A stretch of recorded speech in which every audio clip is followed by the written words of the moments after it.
بسم الله الرحمن الرحیم. السلام علیکم مای ډیر سټوډنټس. نن به خیر زموږ نوې چپټر شروع کیږي. د چپټر نوم Acellular لایف او چپټر نمبر 5. ٹھیک ده. Acellular لایف مینس زندگی، سیلولر خلیو والا، Acellular بغیر خلیو والا. د دې خبرې مقصد دا دی چې زموږ په دې دنیا کې لکه دوه قسمه شیزونه موږ ته ملاوي. یو ته موږ جاندار وایو او بل ته بې جانه وایو. نو ټول چې څومره لیوینګ ارګینزم جاندار دا ټول جوړ دي خلیونه، نو مطلب سیلولر ارګینزم. ټیک ده یا سیلولر لایف. بل چې بیا زموږ څه کومه بې جانه رساره دي، دغه بې جانو کې لکه خلیه نه وي چې خلیه پکې نه وي، دغه د موږ Acellular ویلی شو. نو ګورې یو جاندار دی، د خلیونه جوړ دي، بل بې جانه دي لکه کمر او اوبه یو شی ورشه د بې جانه شي نه دی که نه، دغه خلیه نه وي. نو دې دوه نه بدل یو درېمګری کس پکې هم شته، درېم نوی مخلوق دی چې هغه مخلوق ته ته جاندار ویلی شي، نه ورته بې جانه ویلی شي، یا ته ورته جاندار هم ویلی شي او بې جانه ته هم ویلی شي.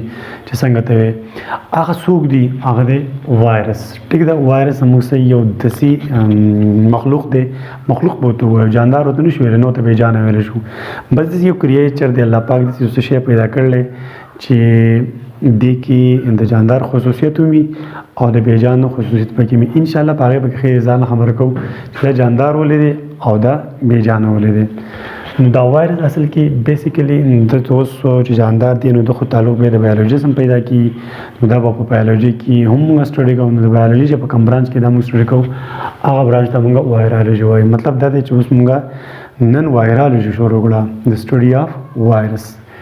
وایرس ټکي د لاتینی ژبې یو ټکی دی وینیوم. وینیوم یو لفظ دی، لیټین ورډ دی، او د دغه وینیوم د وایرس د وینیوم نه اخیستل شوی دی، او د وینیوم ستاسو معنا ده پویزن، او پویزن څه ته وایي؟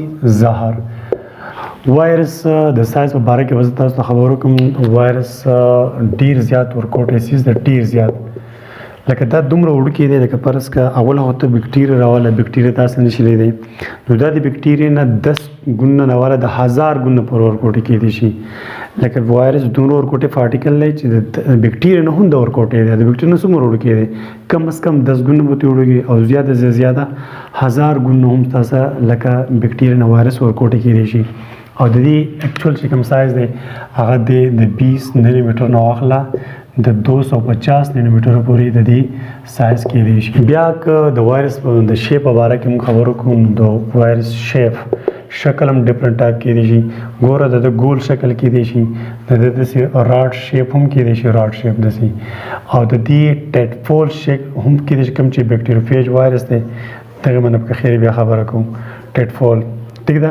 او پولیهیډرل هم کېدی شي، پولیهیډرل داسې ډفرنٹ سرونو والا سي پولیهیډرل. نو د شیپ په لحاظ سره زموږ وایرس څلور قسمه کېدی شي، ګول، راډ، ټیټفول and as well as polyhedral. دا د دې شیپ کې ګورئ که موږ د یو وایرس راواخلو نو په یو وایرس کې به تاته دوه شیونه میلاو شي. دوه شیونه مقصد دا دی چې دې کې به جست دوه شیونه لکه دا شی چې کوم جوړ کو دې ته موږ وایو پروټین کوډ. پروټین کوډ. او په دې پروټین کوډ کې بیا دلته کې زموږ سره دننه بل یو شی چې هغه ته موږ وایو نیوکلیک اسید. څه شی؟ نیوکلیک اسید. نیوکلیک اسید الریډي تاسو پیژندلی دی په بایولوژیکل مالیکول کې. نو دا نیوکلیک اسید بیا په دوه قسمه، یا به آر ان ای یا به ډي ان ای. ګورئ زموږ چې کومه خولي دی په موږ کې زموږ په خولي کې دواړه آر ان ای هم وي او ډي ان ای وي. خو په وایرس کې چې کوم نیوکلیک اسید دی هغه نیوکلیک اسید به یا به آر ان ای وي او یا به ډي ان ای وي، د دې نه علاوه زیات نشي کېدی. نو د دې پروټین او د دې نیوکلیک اسید د موجودګۍ په وجه باندې د وایرس ته موږ بل نوم هم ویلی شو چې هغه ته موږ وایو نیوکلي پروټین پارټیکل. نیوکلو پروټین پارټیکل. تاسو لکه په وایوا کې تپوس کې یا په ایم سی کیوز کې راشي چې واټ از نیوکلي پروټین پارټیکل، نو اټ مینس وایرس ته به اشاره. او دا بل زموږ دې ته انفیکشیس Acellular انفیکشیس پارټیکل ورته ویلی شو. Acellular انفیکشیس پارټیکل مقصد دا دی چې دا وایرس به ځي چېرته په خپل جاندار باندې واټیک کوي او په هغه جاندار کې به دا انفیکشن لګوي. انفیکشن څه ته وایي؟ چې جراثیم کامیاب حمله وکړي نو هلته بیا انفلمیشن شروع شي، انفیکشن کاز کولی شي. اوس په د وایرس په باره کې لږ دا خبره کوو چې دا وایرس چې کومه دی دا ولې ځي په جاندارو په خولي باندې اټیک کوي او دا خولي ته ځان دننه رسوي. د هغې وجه دا ده چې د دې وایرس خپله میټابالیک مشینري نشته. میټابالیک مشینري دې څه نشته. که فرض کړه دې خپله میټابالیک مشینري وي ته کېدای شي چې بیا وایرس نه مونږه بچ دی بیا په مونږ یا په جاندارو باندې اټیک نه کولی. ګورئ نن کوویډ کورونا وایرس چې کوم وته دی هغې د دنیا بالکل بله واړې له خلک یې سم پریشانه کړی دی. ټوله دنیا یې بلاک کړې ده. نو وایرس ډېر زیات ورکوټی څیز دی که ښکارېدی چې سړی به ترې یو څپېړه تمبل و چې لرې کېږه خو اټ مینس چې دا په نظر نه راځي. نو مطلب ځکه مونږ د دې نه پریشانه یو. نو ما خبره دا کوله چې دا وایرس په یو لینګ ارګنزم باندې ځکه اټیک کوي چې دې سره میټابالیک خپل ریاکشن مشینري نشته چې مطلب دا خپل بچي پیدا کړي. ګوره دا اصل کې د بچو پیدا کېدو لپاره دننه ځي په یو لینګ ارګنزم باندې اټیک وکړي او په هغه لینګ ارګنزم کې دا بیا د خپل ډېر شی بې شماره بچي پیدا کړي او هغه بیا مطلب هغه جاندار رو خرابوي. دا چې کله یو وایرس فرض کړه دا وایرس دی دا وایرس دلته راغی او داسې چې کوم خپل جنیټیک میټیریل وغیره هغه ښکته راورتول نو دلته کې چې د دې خوله کې کوم جنیټیک میټیریل ده د هغه سره کې میلاو چې دا داسې میلاو کې نو دې دا ګرین کلر باندې چې کوم دی د وایرس میټیریل شو جنیټیک میټیریل نو دې میټیریل له دیون اختیار واخیست اوس چې د ده څه مرضي وه د دې څه پیدا کول غواړي هغه پیدا کېږي. نو دا خولیا آلریډي د وایرس په دې جنیټیک میټیریل په کنټرول کې ده. اوس په دا خپل ډېر شی بچي پیدا کوي. نو دا د خپل بچو پیدا کولو لپاره په یو جاندار باندې اټیک وکړي او دنده راځي خپل بچي پیدا کړي. ګورې وایرس دومره ورکوټی څیز دی چې دا په عامه هسې سترګې په نظر نشي راتلی. بکټیریا څوک نه نو دا بس وي. نو بکټیریا نه بیا 10 ګونو والا 1000 ګونو دا ورکوټی کېدای شي. نو دا ورته په الکترونیک مایکروسکوپ باندې لیدلی شي. د دې سټډي ورته په الکترونیک مایکروسکوپ باندې کولی شي. او د وایرس بله خبره دا ده چې په دې باندې به انټیبایوټیک چې موږ څوک بیمار دی انټیبایوټیک ورکوو نو په دې باندې دا اثر نه کوي په وایرس باندې.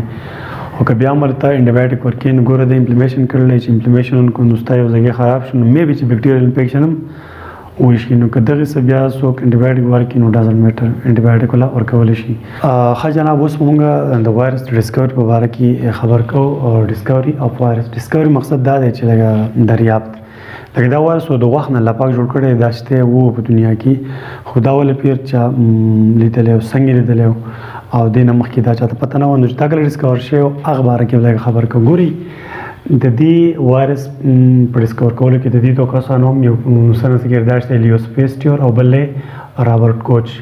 د دوه ساینټسټو دا په 1800 صدي چې کوم دی په اخر کې 1897 دی 80 دی خوشه دی ټایم کې دیو دا دوه بیکټیریولوژیسټ لکه دیو په بیکټیریا باندې به کار کوم.